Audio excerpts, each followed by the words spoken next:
Good morning friends, मैं याद तिवारी तुम्हारी क्लास में आपका स्वागत करता हूं। आज हम लोग एनसीईआरटी की एक्सरसाइज 3.2 के न्यूमेरिकल पढ़ने वाले हैं। टॉपिक का नाम है अपव्यू। इससे पहले के न्यूमेरिकल में आपको सिर्फ पहले की वीडियो में करा चुका हूं, तो आप उन पार्ट्स में देख सकते हैं। सबसे पहले हम देखते हैं इसमें क्या लिखा हुआ है। क्वेश्चन नंबर 12 तक मैं करा चुका हूं।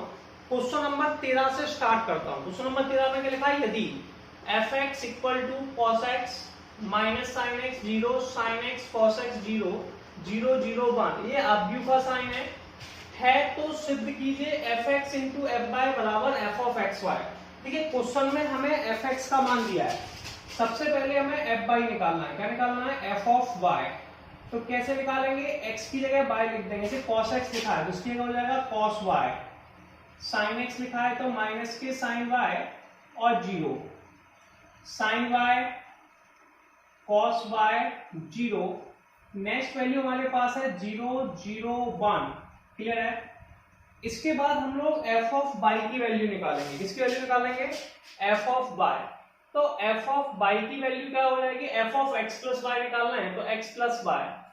अब इसमें क्या करेंगे, यहां पे x लिखा था वहां पे x + y लिख देंगे तो ये हो जाएगा cos x + y। ठीक है, माइनस के साइन x + y और ये हो गया 0 sign x + y cos x + y और ये 0 0 0 1। ये आपके पास वैल्यू आ गई। सबसे पहले हमारे पास जो सबसे पहला वर्ड है वो है f(x) × f(y). तो सबसे पहले हमें वैल्यू निकालनी है। LHS लिख सकते हैं। LHS की वैल्यू हमारे पास है f(x) × f(y). f(x) × f(y). f(x) का मान कितना है लिख लेते हैं। f(x) हमारे पास है cos x माइनस के sin x 0 sin x cos x 0 0 0 1। ये f(x) की वैल्यू है। ठीक है, दूसरी वैल्यू में जो दे रखी है वो f(y) की वैल्यू है। तो f(y) की वैल्यू कितनी है वो लिख लेते हैं। बस x की जगह y लिख दो। cos y माइनस के sin y 0 sin y cos y 0 0 0 1। ये f(y) की वैल्यू हो गई।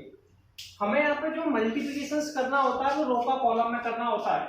ये हमारी रो है, इसका मल्टीप्लाई हमें पहले कॉलम में करना है, फिर हमें दूसरे कॉलम में करना है, फिर तीसरे कॉलम में करना है। पहली वैल्यू का पहले में करते हैं।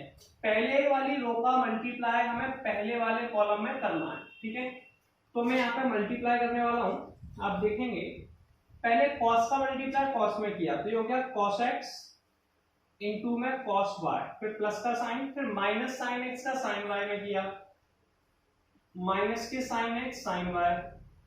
ठीक है, और 0 का 0 में किया तो प्लस के 0 आ गया। फिर दूसरा वाला मल्टीप्लाई करेंगे, cos का मल्टीप्लाई साइन में करेंगे तो ये हो जाएगा माइनस के cos x और साइन y, फिर प्लस का साइन, साइन का cos में करेंगे तो माइनस के साइन x इंटू में cos y और लास्ट में आ गया 0। cos का 0 में किया, फिर तीसरे में 0, फिर साइन का 0 में किया 0, फिर 0 का 1 में किया 0। क्लियर है? अब ये हमारा पहली रो का मल्टीप्लाई। हमें पता है कि मल्टीप्लाई कैसे करते हैं। मल्टीप्लाई यानी कि गुणा, गुणा करना करते हैं हम लोग रो का कॉलम में। रो यानी कि पंक्ति, पंक्ति का स्तंभ में करते हैं। पहली पंक्ति का पहले स्तंभ में, फिर दूसरे स्तंभ में, फिर तीसरे स्तंभ में। ऐसे हम दूसरी पंक्ति का करेंगे। दूसरी पंक्ति ये हमारे पास, इसका गुणा सबसे पहले पहले स्तंभ में करेंगे तो साइन का मल्टीप्लाई पहले कॉस में करेंगे। साइन का मल्टीप्लाई किसमें करने वाले हैं? कॉस में। तो साइन का कॉस में करेंगे तो साइन x इंटू में cos y, प्लस का साइन cos x इंटू में साइन y और ये आ गया 0। साइन का cos में करेंगे, साइन का साइन में साइन x इंटू में माइनस के साइन y। क्लियर है? cos का मल्टीप्लाई फिर से cos में करेंगे, cos का मल्टीप्लाई cos में तो प्लस के cos x इंटू में cos y और लास्ट में आ जाएगा 0। साइन का करेंगे 0 में 0, cos का 0 में 0, 0 का 1 में 0। ठीक है, तो डाउट है। अब 0 का मल्टीप्लाई कॉस में करेंगे तो 0 का मल्टीप्लाई जैसे ही कॉस में किया तो 0 आ गया, फिर साइन में करेंगे तो फिर 0 आ गया और फिर 0 आ गया। 0 का साइन में करेंगे 0 प्लस 0 प्लस 0। ठीक है, और लास्ट में करेंगे तो 0 का पहले 0 में 0 प्लस 0 प्लस 1। ठीक है, रो का कॉलम में करते हैं। अब देखिए ये फॉर्मूला होता है cos x। अब आपको यहाँ तक दिखाई दे रहा है क्या, पहले बताइए। चलिए दिखाई दे रहा है, ये फॉर्मूला होता है cos x इंटू में cos y। cos x into में cos y, ये आपका फॉर्मूला होता है। किसका फॉर्मूला होता है? cos x प्लस के y का। अगर आपको प्रॉब्लम है, ये फॉर्मूला होता है। आपके पास लिखा हुआ है f of A cos x plus y का फॉर्मूला होता है। दोनों में से माइनस का साइन कॉमन ले लीजिए, माइनस का साइन कॉमन ले लिया, फिर ये फॉर्मूला बनता है sin x प्लस y का। आपको 11th याद होगी, 11th के फॉर्मूले, कोई प्रॉब्लम नहीं है। तो ये हो जाएगा sin x प्लस y का, ये 0 हो गया। sin x cos y, cos x sin y, ये भी फॉर्मूला होता है sin x प्लस y का। ठीक है, इसमें से भी ये form cos x cos y minus के sin x sin y, ये cos x प्लस y का, और ये आ गया 0 0 0 1। और ये वैल्यू जो है वो f of x plus y के बराबर है, तो आप यहाँ लिख देंगे f of x plus y RHS hence proof. इस तरीके से क्वेश्चन हमारा प्रूफ हो गया। अब हम लोग नेक्स्ट क्वेश्चन देखेंगे, क्या लिखा हुआ है, दर्शाइए कि 1। पहला क्वेश्चन है मैट्रिक्स यानी कि अवयव 5 माइनस के 1 6 7 मैट्रिक्स में 2 1 3 4 इज नॉट इक्वल टू, बराबर नहीं है मैट्रिक्स में 2 1 3 4 और इसका जस्ट अपोजिट 5 माइनस 1 6 7। ये बराबर नहीं, आपको सिद्ध करना है। यानी कि मान लो ये ए बी है तो ए बी की वैल्यू बी ए के बराबर नहीं है, आपको प्रूफ करना है। सुनिए अब कैसे करते हैं। अब यहाँ पे जो दोनों वैल्यू में से सबसे पहले मैंने पहली वैल्यू को सिलेक्ट किया और पहली वैल्यू का नाम मैंने LHS दे दिया। क्या दे दिया? LHS। LHS का जो मल्टीप्लाई है वो रो का कॉलम में किया जाता है, फर्स्ट रो है। इसका मल्टीप्लाई सबसे पहले पहले कॉलम में किया जाता है। किस तरीके से करते हैं उसका बात करेंगे। सुनिए, इसे करने की सिंपल सी प्रोसेस है। पहली वैल्यू का मल्टीप्लाई पहली वैल्यू में करते हैं, यानी कि 5 का मल्टीप्लाई 2 में होगा, 5 का मल्टीप्लाई 2 में होगा, तो ये हो जाएगा 5 इंटू में 2, फिर प्लस का साइन लगाएंगे। फिर -1 का मल्टीप्लाई 3 में होगा, तो माइनस के 1 इंटू में 3। ठीक है, फिर 5 का मल्टीप्लाई, अब हम इसका जो फर्स्ट रो है इसका मल्टीप्लाई सेकंड कॉलम में करेंगे। 5 का मल्टीप्लाई 1 में करेंगे तो 5 इंटू में 1 प्लस के माइनस के 1 इंटू में 4। क्लियर है, ये आपके पास हो गया। सिमिलर प्रोसेस हमें नेक्स्ट करनी है, 6 7 का करना है। 6 7 फिर सेकंड रो है, पहले इसका फर्स्ट कॉलम में कीजिए, 6 का 2 में कीजिए, 6 इंटू 2 प्लस के 7 इंटू में 3। फिर 6 का 1 में कीजिए, 6 इंटू 1 फिर प्लस का साइन, 7 का 4 में 7 इंटू 4। अब 5 इंटू 2 कितना होता है? 10। कितना होता है? तो हम 5 इंटू 2 में लिख देंगे 10, फिर माइनस के 3, 5 माइनस के 4, 12 प्लस 21, 6 प्लस के 28। 10 में से 3 गए 7, ठीक है, 5 में से 4 गए 2 और 1 3, 33 और 28, 8 और 6 4, ये आ गया 34। ये आपका LHS आ गया। इसके बाद हम लोगों को RHS निकालना है। क्या निकालना है? RHS। तो हमें RHS की वैल्यू कैलकुलेट करनी है। RHS की वैल्यू कितनी है? 2 1 3 4। ठीक है, नेक्स्ट वैल्यू है 5 माइनस के 1 6 7। अब इसमें जो मल्टीप्लाई किया जाता है वो रो का कॉलम में किया जाता है। ये रो है, इसका पहले रो में पहले कॉलम में फिर दूसरे कॉलम में ये मल्टीप्लाई किया जाएगा। इसका मल्टीप्लाई, अब 2 का मल्टीप्लाई सबसे पहले 5 में किया जाएगा, 2 इंटू में 5, फिर प्लस का साइन, 1 का 6 में, 1 इंटू में 6। 2 का मल्टीप्लाई -1 में, 2 इंटू में माइनस के 1 प्लस का साइन, 1 का 7 में प्लस 1 इंटू में 7। फिर नेक्स्ट के पास चलेंगे, सेकंड रो के पास। इसका मल्टीप्लाई पहले कॉलम में करेंगे, 3 इंटू 4 का 5 में 3 इंटू 5, ठीक है, प्लस के 4 इंटू में 6, 3 इंटू माइनस के 1, ठीक है, दूसरा है 4 इंटू 7, क्लियर है, कोई डाउट है?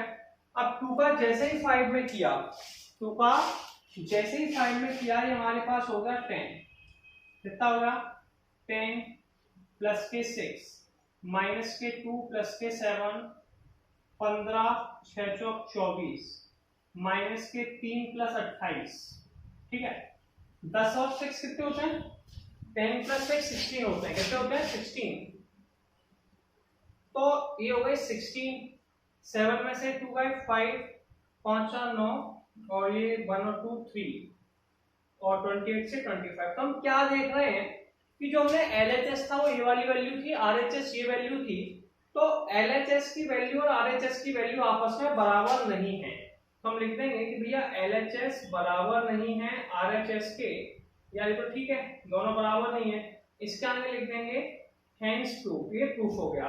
तो क्वेश्चन नंबर 14 का फर्स्ट, चलिए हम लोग नेक्स्ट क्वेश्चन देखते हैं क्या लिखा हुआ है। सबसे पहले इसमें क्वेश्चन में लिखा है दर्शाइए कि ये वैल्यू दोनों का मल्टीप्लाई, ये a मान लीजिए b मान लीजिए और ये b है और ये दोनों का मल्टीप्लाई एक दूसरे के बराबर नहीं है। तो सबसे पहले मैंने क्या किया, फर्स्ट पार्ट को ले लिया जो कि LHS मान रखा है मैंने, इसे लिया, ठीक है। अब जैसा कि हम जानते हैं कि यहाँ पे मल्टीप्लाई करना है, मल्टीप्लाई रो का यानी कि पंक्ति का स्तंभ में होता है, इसे हम लोग क्या कहते हैं, लेटे का खड़े में होता है, ठीक है। अब कैसे करते हैं इस पर बात करेंगे, सुनिए।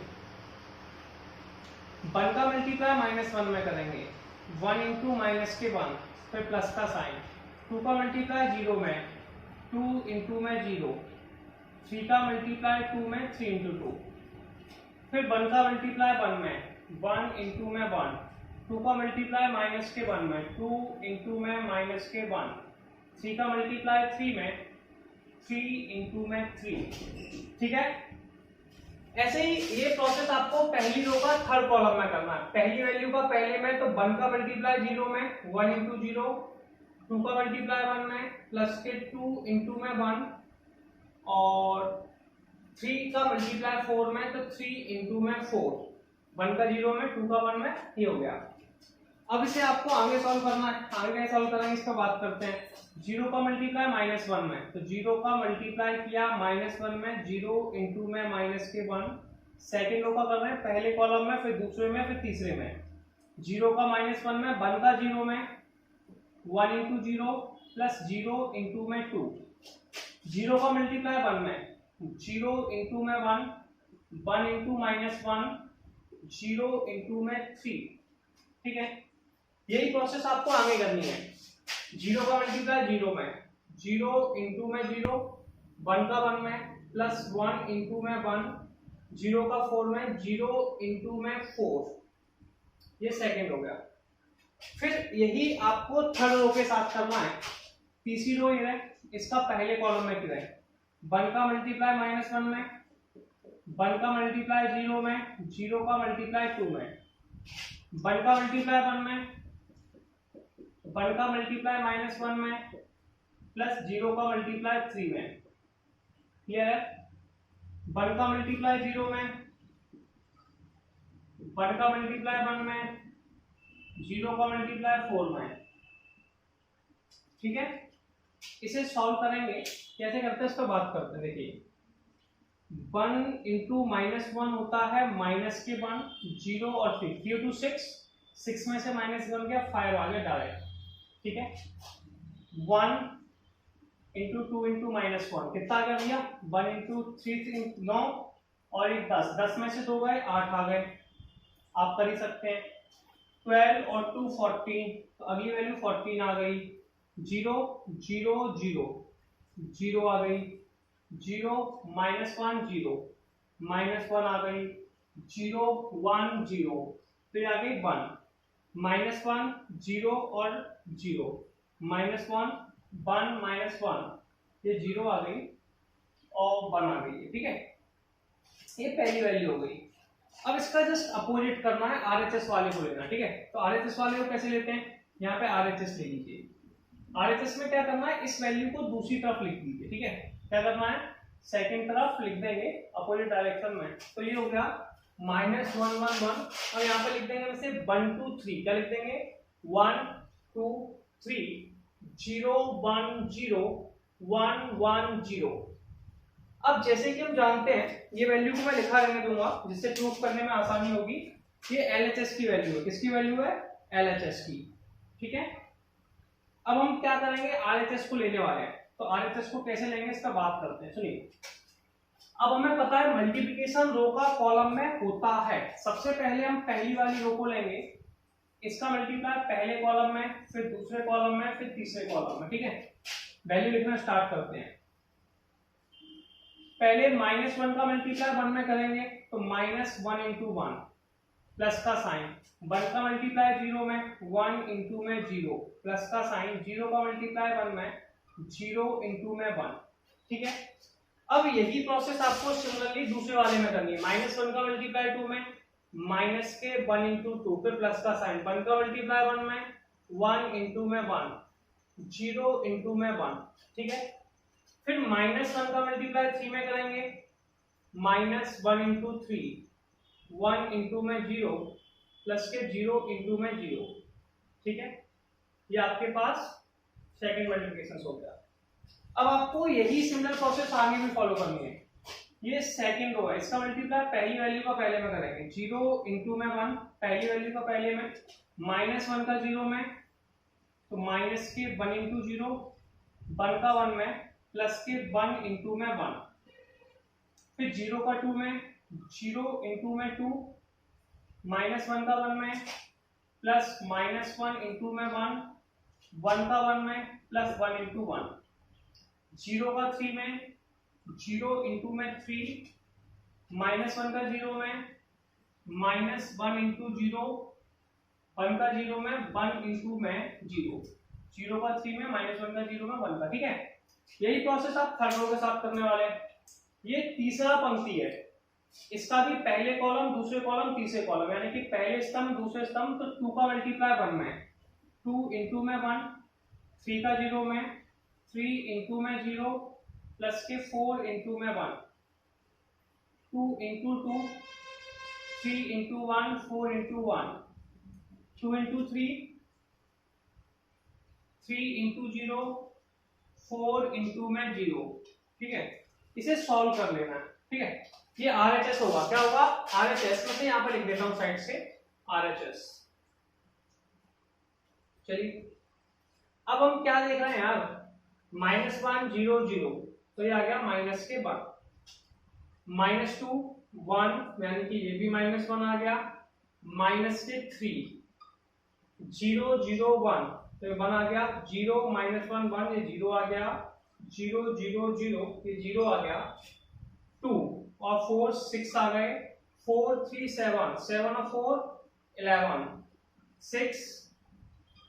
हम क्या देख रहे हैं कि दोनों वैल्यू बराबर है क्या, भैया नहीं है, तो दोनों वैल्यू आपस में बराबर नहीं है। इस तरीके से हमारा नेक्स्ट क्वेश्चन प्रूफ हो गया। अगला क्वेश्चन देखेंगे, बहुत जल्दी से समझेंगे उसे। यदि a बराबर आप व्यू 2 0 1 2 1 3 1 -1 0 है तो a² - 5a + 6i का मान ज्ञात कीजिए।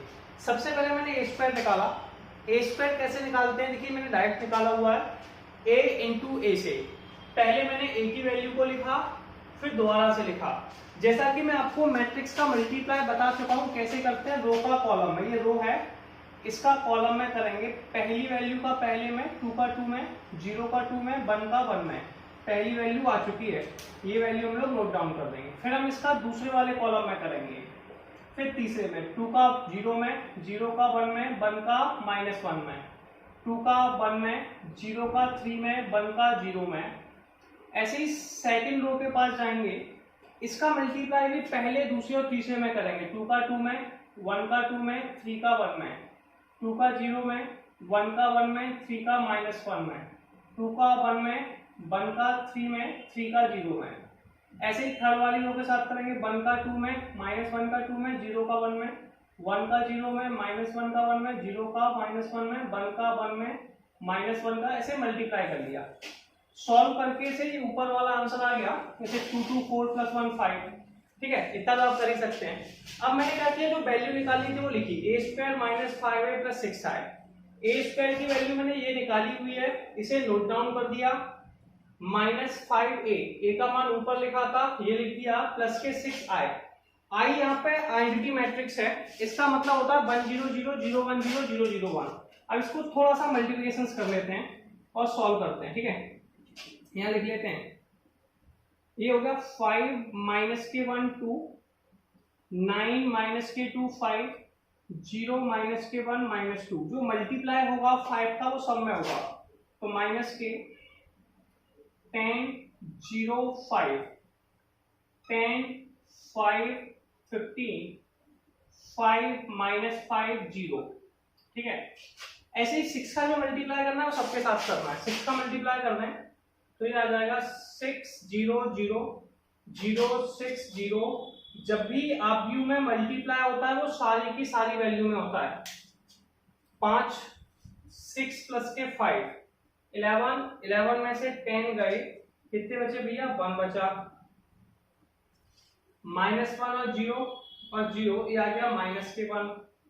2 और में से 5 गए -3, तो -3 आ गया, और 0 तो 0 ही है। 9 में से 10 गए, माइनस के 1, -2 और -5, माइनस के 6, माइनस के 7, 7 में से 6 गए, माइनस के 1, 5 और 15, माइनस के 10, इसमें से 0 गए, माइनस के 10, 0 और -5 आ गया ये, -1 में से 5 गए, 4, और -2 और 4, ये भी आ गया 4।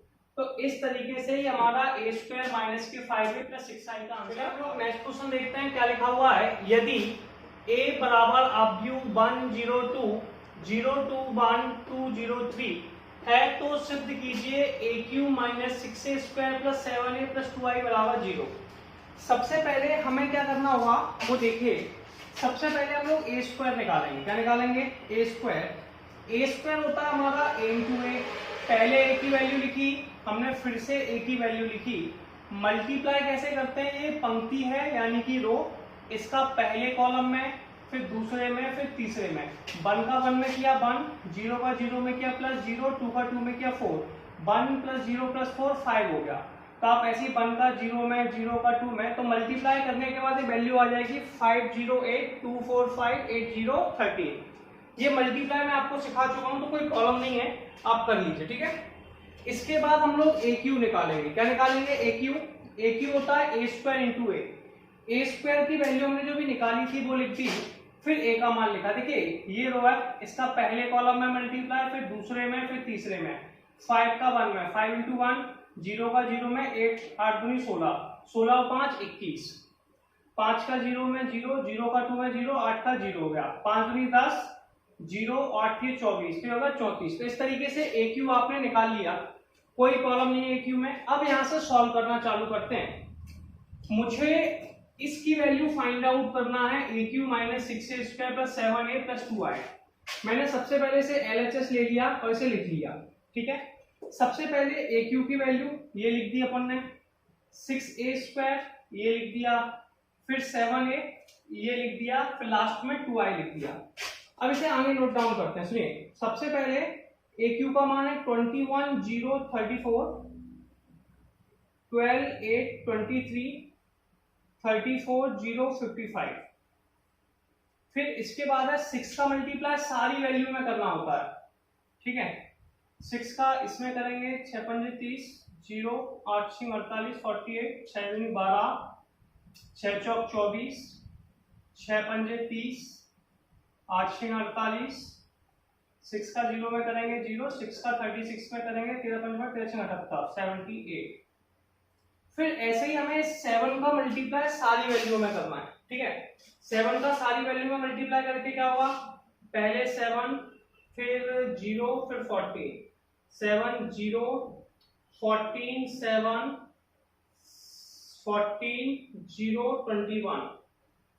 इसका करेंगे तो ये आ जाएगा 2 0 0 0 2 0 0 0 2। अब क्या करना है, 21 में से 30 घटाया, 21 में से 30 घटाया कितना आ गया -9 और ये कितने हैं +9। आंसर कितना हो गया 0। तो आप यहाँ लिख सकते हैं 0 0 0 0 0। सेकेंड आंसर भी 0। 34 में से 48 घटाया 14 आ गया, बगल में भी 14 है, आंसर हो गया 0। तो ऐसे सारे आंसर कितने आ जाएंगे 0 0 0। आप घटा के देख लीजिए और ये 0 के बराबर है जो कि RHS है और ये क्वेश्चन प्रूफ हो गया। ठीक है, इस तरीके से क्वेश्चन नंबर 16 हो गया। क्वेश्चन नंबर 17 देखते हैं क्या लिखा हुआ है। यदि a बराबर आव्यूह में 3 - 2 4 - 2 तथा I बराबर 1 0 0 1 एवं a² बराबर ka - 2i तो k का मान ज्ञात कीजिए। ठीक है, सबसे पहले हमारे पास क्या लिखा हुआ है a² बराबर ka - 2i। ठीक है, a² का मान कितना है 3 - k2 4 - k2 a इंटू ए होता है। फिर से लिखेंगे 3 - k2 4 - k2 के ए का मान कितना है 3 - k2 4 - k2 ये आव्यूह में लिखा हुआ है। ठीक है, -k2i i का मान है 1 0 0 1 2i 1 0 0 1। अब इसको सॉल्व करना है। सॉल्व कैसे करते हैं, रो का कॉलम में मल्टीप्लाई, रो का कॉलम में मल्टीप्लाई। ठीक है, फर्स्ट वैल्यू का फर्स्ट में मल्टीप्लाई करेंगे 3 × 3 9, सेकंड का सेकंड में -8, 3 का 2 में करेंगे -6, 2 का 2 में करेंगे +4, 4 का 3 में करेंगे 12, 2 का 4 में करेंगे -8, 4 का -2 में करेंगे -8 +4। ये वैल्यू आ गई। अब जो k का मल्टीप्लाई है वो सारी वैल्यू में करने वाले हैं। तो k का मल्टीप्लाई किया सारे में तो ये हो जाएगा 3k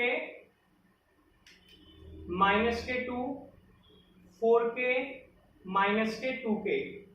क्लियर है, 2 0 0 2। अब इसे थोड़ा सा सॉल्व कर लेते हैं हम लोग। ये पहली वैल्यू है 1, ठीक है, दूसरी वैल्यू है -2, फिर है 4, फिर है आपकी -k4। पहला आंसर आ गया 3k -k2 -k2k 4k और -k2k +k2। ठीक है, -k2k सॉरी -k2। क्लियर है। अब देखिए इसमें किसी भी इक्वेशन से आप k का मान निकाल सकते हैं। पहली एलिमेंट ऑफ a11 पहली वैल्यू के बराबर है। ठीक है, पहली वैल्यू पहले के बराबर है तो आप लिख सकते हैं कि 1 3k - 2 के बराबर है। 2 को इस साइड ले गए तो 1 + 2 बराबर 3k, 3 बराबर 3k, k का मान 1 आ गया। ठीक है, क्लियर है। ऐसे हम सेकंड वैल्यू के पास जाएंगे। सेकंड वैल्यू हम लोगों की सेकंड वैल्यू के बराबर है तो -k2 किसके बराबर है -k2k के। 2 का डिवाइड दे दिया, k की वैल्यू 1 आ गई। ठीक है, थर्ड वैल्यू किसके बराबर है थर्ड के, तो आपकी 4 किसके बराबर है 4k के। k का मान फिर से 1 आ जाएगा। फोर्थ वैल्यू अपनी फोर्थ के बराबर है तो आप किसी से भी निकाल लें, आंसर में कोई फर्क नहीं पड़ता। -k2k - 2 बराबर -4, इसको दूसरी तरफ ले गए -2k बराबर -k2, k का मान 1 आ गया। तो आप किसी भी मेथड से निकाल लें, k की वैल्यू 1 ही आनी है। और ये क्वेश्चन नंबर 7। अगला क्वेश्चन देखते हैं क्या लिखा हुआ है। यदि a बराबर आव्यूह 0 -k tan α/2 tan α/2 0 तथा i कोटि 2 का तत्समक आव्यूह है। देखिए तत्समक आव्यूह क्या होता है, इसे कहते हैं हम लोग आइडेंटिटी मैट्रिक्स, यानी कि I2 इसकी वैल्यू हो जाएगी 1 0 0 1। तो सिद्ध कीजिए i + a बराबर i - a cos alpha minus sin alpha sin alpha cos alpha. ये तभी सही से सॉल्व हो पाएंगे जब या तो ये सारी वैल्यू 10 में हो या फिर ये cos और sin में हो। तो आप सबसे पहले लेट कर लो tan α/2 बराबर t और इस cos और sin को हम लोग किस में चेंज करना चाहेंगे, cos और sin को हम लोग चेंज करना चाहेंगे किसके अंदर, बताइए जल्दी से, tan α/2 में। इसके फॉर्मूले होते हैं, क्या फॉर्मूला भैया, cos अल्फा बराबर होता है 1 - k tan² α/2 अपॉन 1 प्लस के टेन स्क्वायर अल्फा अपॉन 2, ठीक है। साइन अल्फा का फॉर्मूला क्या होता है, 2 tan alpha by 2 upon 1 plus के टेन स्क्वायर अल्फा अपॉन 2। अब इसमें कुछ नहीं करना होता है, एक सिंपल सी प्रोसेस फॉलो करनी है।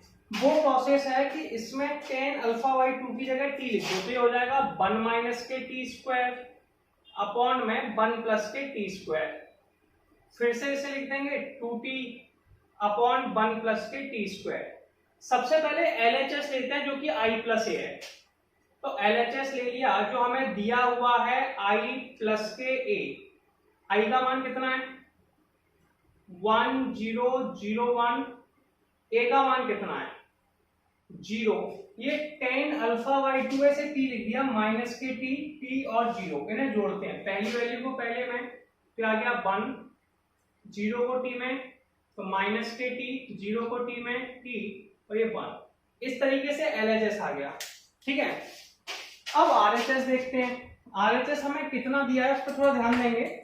तो RHS कितना दिया है, देखिए RHS यानी कि राइट हैंड साइड, ठीक है, इसे कहते हैं बायां पक्ष। कॉस अपने पास है i माइनस के a, ठीक है। a का मान आप चाहें तो यहाँ पर लिख सकते हैं, टेन अल्फा बाई 2 पुट करने के बाद 0 माइनस के t और 0, ये आपके पास वैल्यू हो जाएगी कॉस अल्फा माइनस के साइन अल्फा, और ये हो जाएगी कॉस अल्फा। सिंपल सी प्रोसेस फॉलो करनी है भैया। वो प्रोसेस आप लोगों की क्या है उस पर ध्यान देते हैं। i का मान कितना होता है 1001, i का मान कितना है 1001, ठीक है। ब्रैकेट क्लोज कर देते हैं। माइनस a का मान है 0 माइनस t 0। अब यहाँ पर लिखा है कॉस अल्फा, तो इस कॉस अल्फा की जगह क्या लिख देंगे 1 माइनस के टी स्क्वायर अपॉन 1 प्लस के टी स्क्वायर, और ठीक है यहाँ पर लिखा है sine alpha, sorry 1 sine alpha दिया कितना है माइनस के 2t अपॉन में 1 प्लस के टी स्क्वायर, और यहाँ पे भी 1 प्लस टी स्क्वायर, ठीक है। अब यहाँ से दूसरे वाले के पास जाएंगे, तो यहाँ पे sine alpha 2t upon 1 plus T square, sine दिया क्या लिख दिया 2t अपॉन 1 प्लस, कॉस किया लिख दिया 1 minus T square upon 1 plus के टी स्क्वायर, ठीक है। ये वैल्यू नोट डाउन कर दी। अब इन्हें सब्सट्रैक्ट करते हैं धीरे धीरे। 1 में से 0 को सब्सट्रैक्ट करेंगे 1 आ जाएगा, कितना आ जाएगा 1। 0 को t में से करेंगे प्लस के t आ जाएगा, 0 को t में से करेंगे माइनस t आ जाएगा, और 1 को 0 में से करेंगे 1 आ जाएगा। दिखाई दे रहा होगा आप लोगों को। दूसरी वैल्यू हमारे पास है 1 माइनस टी स्क्वायर अपॉन में 1 प्लस के टी स्क्वायर, माइनस के 2t अपॉन 1 प्लस के T square, 2t upon 1 plus T square, और 1 माइनस टी स्क्वायर अपॉन में 1 प्लस टी स्क्वायर। अब इन दोनों का मल्टीप्लाई करना है। मल्टीप्लाई रो का कॉलम में किया जाता है। ये आपकी पहली रो है, इसका पहले कॉलम में किया जाएगा मल्टीप्लाई, ठीक है। पहली वैल्यू का पहली वैल्यू में करते हैं, इसलिए 1 का मल्टीप्लाई इसमें करेंगे, तो ये हमारा हो जाएगा 1 माइनस के टी स्क्वायर अपॉन में 1 प्लस टी स्क्वायर, फिर टी का इसमें करेंगे प्लस के 2t स्क्वायर अपॉन में 1 प्लस के टी स्क्वायर। ऐसे ही 1 का 2 में करेंगे तो ये हो जाएगा माइनस के 2t, ठीक है। कितना हो जाएगा माइनस के 2t। इसे मैं ऊपर वाले को रफ कर देता हूँ, ठीक है। आपने नोट कर लिया होगा, स्क्रीनशॉट ले लीजिए अगर आपने नहीं किया हुआ है तो, ठीक है, क्लियर है। अब सुनिए, पहले 1 का ऊपर करेंगे तो ये हो जाएगा माइनस के 2t upon 1 plus T square, और इसका नीचे करेंगे तो ये हो जाएगा t का प्लस के t माइनस के t क्यूब 1 प्लस के टी स्क्वायर। फिर सेकंड रो का करना है, फर्स्ट कॉलम में माइनस टी का करेंगे तो माइनस के t और प्लस के टी क्यूब, ठीक है, अपॉन में 1 प्लस टी स्क्वायर। दिखाई दे रहा है आप लोगों को, यस और नो बताइए, ठीक है दिखाई दे रहा है, ठीक है। माइनस टी का इसमें किया माइनस के टी प्लस टी क्यूब, 1 का किया तो ठीक है, पहले हमने माइनस टी का किया तो ये आ गया, फिर 1 का किया प्लस के 2t upon 1 plus T square, ठीक है। फिर इसका सेकंड में करेंगे तो माइनस के माइनस माइनस प्लस के 2t स्क्वायर, अपॉन 1 प्लस के टी स्क्वायर, 1 माइनस के टी स्क्वायर अपॉन में 1 प्लस टी स्क्वायर। क्लियर है? यस और नो? अब इसे सॉल्व करने का प्रोसेस मैं यहाँ पर करता हूँ, ऊपर वाले को क्वेश्चन को रफ करके। ठीक है, एलएचएस लिखा हुआ है, एलएचएस को छोड़ के बाकी क्वेश्चन को रफ करने का प्रयास करेंगे। इन दोनों को ऐड कर दिया, नीचे का डिनोमिनेटर सेम है तो एलसीएम में कोई प्रॉब्लम तो ही नहीं है, तो ये नीचे का आंसर 1 प्लस टी स्क्वायर ही हो जाएगा। 1 प्लस के टी स्क्वायर, ऊपर टी स्क्वायर से 2t स्क्वायर कट गए तो बचा 1 प्लस टी स्क्वायर। ठीक है, नीचे एलसीएम सेम है तो ये भी 1 प्लस टी स्क्वायर हो जाएगा। 1 प्लस के टी स्क्वायर, 2t से t गए तो माइनस के टी क्यूब। अब ऐसे ही टी क्यूब प्लस 2t से गए तो टी क्यूब प्लस के टी, 1 प्लस के टी स्क्वायर। ऐसे ही 2t स्क्वायर से गए तो बचा टी स्क्वायर प्लस के 1 अपॉन 1 प्लस टी स्क्वायर। ये दोनों कैंसिल आउट हो गए, यहाँ पे 1 बचा। इसमें से क्या कॉमन आ जाएगा? माइनस के टी कॉमन ले लीजिए, क्या बचेगा? 1 plus T square upon 1 plus T square. इसमें से भी टी कॉमन ले लें, 1 plus T square upon 1 plus के T square, T square plus 1 upon में टी स्क्वायर प्लस 1। ठीक है, ये दोनों कैंसिल आउट हो गए। क्या बचा हमारे पास? हमारे पास बचा 1 माइनस टी और टी 1। ये आरएचएस है और ये एलएचएस है। तो हम क्या देख रहे हैं कि एलएचएस और आरएचएस की वैल्यू बराबर है, तो एलएचएस बराबर है आरएचएस के, और इस तरीके से हमारा क्वेश्चन प्रूफ हो जाता है। थैंक्स। चलिए हम लोग नेक्स्ट क्वेश्चन देखेंगे। क्या लिखा हुआ है? किसी व्यापार संघ के पास 30,000 रुपए का कोष है। कोई आदमी है जिसके पास 30,000 रुपए हैं, जिसे दो भिन्न भिन्न प्रकार के बॉन्डों में निवेशित करना चाहता है। वो दो लोगों को, ऐसे मान लीजिए कि आपके पास 30,000 रुपए हैं। कितने हैं? 30,000 रुपए हैं। आप दो लोगों को उधार देना चाह रहे हैं जो अपने बॉन्ड हो गए। ठीक है, फर्स्ट और सेकेंड। प्रथम बॉन्ड पे 5% वार्षिक, पहले वाले आपको जो ब्याज देगा वो 5% का देगा, तथा द्वितीय बॉन्ड पर 7% ब्याज, ठीक है, वार्षिक ब्याज प्राप्त होता है। दूसरे पर 7% का ब्याज होता है। आयु के गुणन के प्रयोग द्वारा निर्धारित कीजिए कि 30,000 रुपयों के कोष को दो प्रकार के बॉन्डों में निवेश करने के लिए किस प्रकार बांटें जिससे व्यापार संघ में वार्षिक ब्याज 1,800 रुपए मिल जाए और 2,000 रुपए मिल जाए। ठीक है, मेरे पास कुल जो पैसे हैं वो 30,000 रुपए हैं। ठीक है, पहले वाले क्वेश्चन को सॉल्व कर रहा हूं। इसमें अभी मुझे ब्याज चाहिए 1,800 रुपए का। कितने का? 1,800 रुपए का। ठीक है, मैंने पहले बंदे को x रुपए दिए क्योंकि मुझे नहीं पता, तो मैं दूसरे बंदे को कितने पैसे दूंगा? टोटल मेरे पास 30,000 रुपए हैं। 30,000 में से x को पहले को दे दिए तो कितने दूंगा? 30,000 माइनस x। ठीक है, ब्याज की जो मेरे पास रेट है वो 5% और 7% है। कितनी है भैया? 5%। तो मैंने क्या किया, पहले बंदे को जो ब्याज में पैसे दिए वो x था, दूसरे को दिए 30,000 माइनस x। पहले बंदे को जो हम ब्याज पे दे रहे थे वो कितने ब्याज पे दे रहे थे? 5% पे।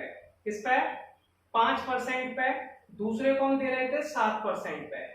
टोटल ब्याज हमें कितना मिल रहा था? 1,800 रुपए। कितना मिल रहा था? 1,800 रुपए। सही है, क्या आपको दिखाई दे रहा है? यस, दिखाई दे रहा है। ठीक है, अब परसेंटेज हटाएंगे तो नीचे 100 आ जाएगा, इसमें से भी परसेंट हटाएंगे तो नीचे 100 आ जाएगा। अब जो भी मैट्रिक्स का मल्टीप्लाई होता है रो का कॉलम में होता है। पहली वैल्यू का पहले में, तो 5x अपॉन में 100 प्लस 30,000 माइनस x इंटू में 7 अपॉन 100, ठीक है, इक्वल टू 1,800। अब क्या करना है? 100 का इस तरफ मल्टीप्लाई कर दीजिए तो ये हो जाएगा 5x, 7 का इसमें किया 2,10,000 माइनस के 7x बराबर 1,80,000। ठीक है, क्लियर है? अब सुनिए, 5 में से 7 गए, यहां पे लिख देंगे माइनस के 2x और इसको दूसरी तरफ ले गए। क्लियर है? इसको हम लोग दूसरी तरफ ले गए तो कितना बचेगा? ये बचा आपके पास 2 लाख, या फिर आप इसको लिख देंगे दूसरी तरफ ले गए तो ये आपके पास आ गया 1,80,000 माइनस के 2 लाख 10,000, ठीक है। इसमें सब्सट्रैक्ट किया तो -2x की वैल्यू आ गई हमारे पास -30,000, x का मान आ गया 15,000, यानी कि पहले वाले बंदे को हम 15,000 दे रहे हैं, तो दूसरे वाले को कितना देंगे, 30,000 -15,000 इक्वल टू 15,000। क्लियर है? तो ये आपका क्वेश्चन नंबर फर्स्ट हो गया। अगर हमें 1800 रुपए ब्याज चाहिए तो हमें पहले वाले बंदे को भी 15,000 रुपए देने पड़ेंगे और दूसरे वाले बंदे को भी 15,000 रुपए देने पड़ेंगे। अब मान लीजिए मुझे ब्याज 2,000 रुपए चाहिए, कितना चाहिए, 2,000 रुपए।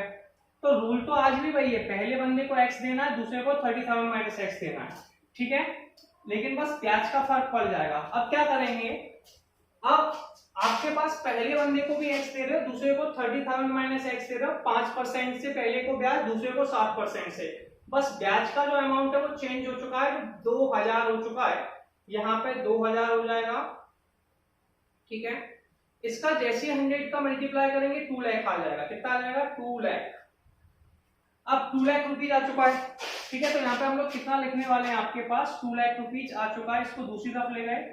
2 लाख रुपीज में से 2 लाख 10,000 घटाए, 10,000 बचा, कितना बचा, 10,000, और जैसे ही डिवाइड दिया -2 का 5,000 बच गया, कितना बचा, 5,000। अगर पहले बंदे को जो अमाउंट दिया जा रहा है वो अमाउंट अगर 5,000 है तो दूसरे बंदे को दिए जाने वाला अमाउंट 30,000 माइनस के 5,000 हो जाएगा, यानी कि 25,000 हो जाएगा, कितना हो जाएगा, 25,000। इस तरीके से क्वेश्चन, हमारे अगला क्वेश्चन देखते हैं क्या लिखा हुआ है। किसी स्कूल की पुस्तकों की दुकान में 10 दर्जन रसायन विज्ञान की, 10 दर्जन किताबें काय की हैं हमारे पास रसायन विज्ञान यानी कि केमिस्ट्री की। तो मैं सबसे पहले लिख देता हूं ए में मेरे पास 10 दर्जन बुकें हैं, ठीक है। एक दर्जन में बेटा 12 किताबें होती हैं, तो 10 दर्जन में 120 किताबें हो जाएंगी। 8 दर्जन भौतिक विज्ञान की हैं, तो फिजिक्स की जो मेरे पास किताबें हैं वो 8 दर्जन हैं, और 10 दर्जन अर्थशास्त्र यानी कि इकोनॉमिक्स की बुक्स हैं, 10 × 12। क्लियर है? इसे सॉल्व करेंगे, यानी कि 120 किताबें हमारे पास रसायन विज्ञान की हैं, 12 × 8 = 96, 96 किताबें हमारे पास भौतिक विज्ञान की हैं, 12 × 120 किताबें हमारे पास अर्थशास्त्र की हैं। इन पुस्तकों का विक्रय मूल्य, विक्रय मतलब हमें बेच रहे हैं, बेचेंगे तो एक किताब को 80 रुपए, 60 रुपए और 40 रुपए है। बी का जो मान है वो हमारे पास 80 रुपए है, 60 रुपए है, 40 रुपए है, ये इसका ट्रांसपोज हो जाएगा, ठीक है। यानी कि बी का मान हमारे पास हो जाएगा, ट्रांसपोज क्या होता है, जस्ट अपोजिट, इसे ऐसे लिख सकते हैं 80, 60 और 40, ठीक है, रो एंड कॉलम। हमसे पूछा है इनसे कितना टोटल अमाउंट आता है, यानी कि हमसे ए बी की वैल्यू पूछ रहा है, ठीक है। 120 रुपए, 120, 96 और 120। अब हमारे पास है 80, 40 और 60। अब हम इसका मल्टीप्लाई जो करते हैं वो रो का कॉलम में करते हैं, पहली वैल्यू का पहले में मल्टीप्लाई करेंगे, ठीक है। तो 12 × 8 = 96, 9,600, ठीक है। तो ये आ गया 12 × 8 = 96, यानी कि 9,600 रुपए हमें मिल गए। 96 का 6 में किया, 56 का 36 की 6, ठीक है, 53, 9 × 6 = 54, 57, 5,660, 120, 12 × 4 = 48, 100। अब इन सारी वैल्यू को जोड़ देना है, तो जैसे ही जोड़ा 0 0 0 0 आ गया, 0 6 0 6 आ गया, 8 और 7 15, 15 और 6 21, 1 2 आ गया, 4 और 5 9 9 18, 18 और 2 20, तो 20,160 रुपए कितने आ गए, 20,160 रुपए। सभी किताबों को बेचने पर दुकानदार को 20,160 रुपए प्राप्त होंगे। और इस तरीके से क्वेश्चन नंबर, चलिए अब अगला क्वेश्चन देखेंगे क्या लिखा हुआ है। मान लीजिए x y w तथा p क्रमशः, सुनिए सबसे पहले ना थोड़ा ध्यान से लिख लेंगे, x का मान कितना है 2 × n, इसका जो ऑर्डर है वो दिया हुआ है, ठीक है। ऑर्डर कितना है, y का ऑर्डर कितना है 3 × में k, z का ऑर्डर कितना दिया है 2 × p, w का ऑर्डर दिया है n × में 3 और p का ऑर्डर दिया है p × k, ठीक है। कोटियां हैं, कोटियां मतलब ऑर्डर या कोटियां होती है, ठीक है। तो नीचे दिए गए प्रश्न संख्या 21 तथा 22 के सही उत्तर होंगे। सबसे पहला क्वेश्चन है हमारे पास पी वाई प्लस के डब्ल्यू बाय, ठीक है, पी वाई प्लस के डब्ल्यू बाय, ठीक है। तो परिभाषित होने के लिए इसके क्या प्रतिबंध होंगे? देखिए मैंने आपको बताया था जैसे कि मुझे पहले पी वाई निकालना है, क्या निकालना है? P by. तो पहले मैं पी का ऑर्डर लिखूंगा, पी का ऑर्डर है पी इंटू में के, फिर बाई का मान लिखूंगा, बाई का मान कितना है? 3 इंटू में के। क्या होता है जब भी किसी मैट्रिक्स का मल्टीप्लाई होता है यानी कि गुणा होता है, तो पहले वाले का कॉलम दूसरे वाले का रो, यानी कि बीच की वैल्यू सेम होनी चाहिए। मैंने कहा था मल्टीप्लाई करने के लिए गाना गाते हैं चुपका ले सही फेविकॉल से, तो चुपकने के लिए बीच की दोनों वैल्यू सेम होनी चाहिए। तो ये दोनों सेम होनी चाहिए। अब सेम होने के लिए के की वैल्यू 3 के बराबर होनी चाहिए, इसलिए के का मान 3 होना चाहिए। दूसरा हमारे पास डब्ल्यू बाय, कितना है? डब्ल्यू बाय, डब्ल्यू का मान कितना है? n इंटू 3, और बाई का मान कितना भैया? बाई का मान है 3 इंटू में के, सही है। अब ये बीच की वैल्यू सेम है तो आंसर आ गया n इंटू में के, कितना आ गया? n इंटू में के, और ऊपर वाले का भी ये दोनों कैंसिल हो गए तो आंसर कितना आ गया? p इंटू के। अब जब ये दोनों बराबर होंगे तभी इन दोनों को जोड़ा या घटाया जा सकता है। k तो k के बराबर है, बिल्कुल सही है। p को n के बराबर होना चाहिए, तो p हो जाएगा n के बराबर। तो आंसर आ गया k बराबर 3 और p बराबर n, ऑप्शन ए। अब हम लोग इसके सेकंड क्वेश्चन के पास चलते हैं। देखिए किसी भी आव्यूह को जोड़ने या घटाने के लिए यदि n बराबर p है तो आव्यूह 7x minus 5z, 7x minus के 5z की कोटियां हैं। ठीक है, 7x, x का मान, x की कोटि लिख लेते हैं 2 इंटू में n, फिर हम दूसरी z की कोटि लिख लेते हैं, z की है 2 इंटू में p। अगर n इसके बराबर है तो दोनों बराबर होने चाहिए तभी पॉसिबल है। या तो दोनों आंसर 2 इंटू एन में होने चाहिए या फिर दोनों आंसर 2 इंटू पी में होने चाहिए। तो आप ये देखिए पूरे ऑप्शन में 2 इंटू एन या 2 इंटू पी कहाँ है? पूरे ऑप्शन में केवल एक ही वैल्यू है जो 2 इंटू एन में है, वो है बॉम्बे। इसलिए हमारा जो आंसर होता है वो बॉम्बे होता है। इस तरीके से एक्सरसाइज हमारी कंप्लीट होती है। हम लोग नेक्स्ट वीडियो मिलने वाले हैं जिसमें हम लोग अगली एक्सरसाइज को कंप्लीट करेंगे। ठीक है, चलो मिलते हैं।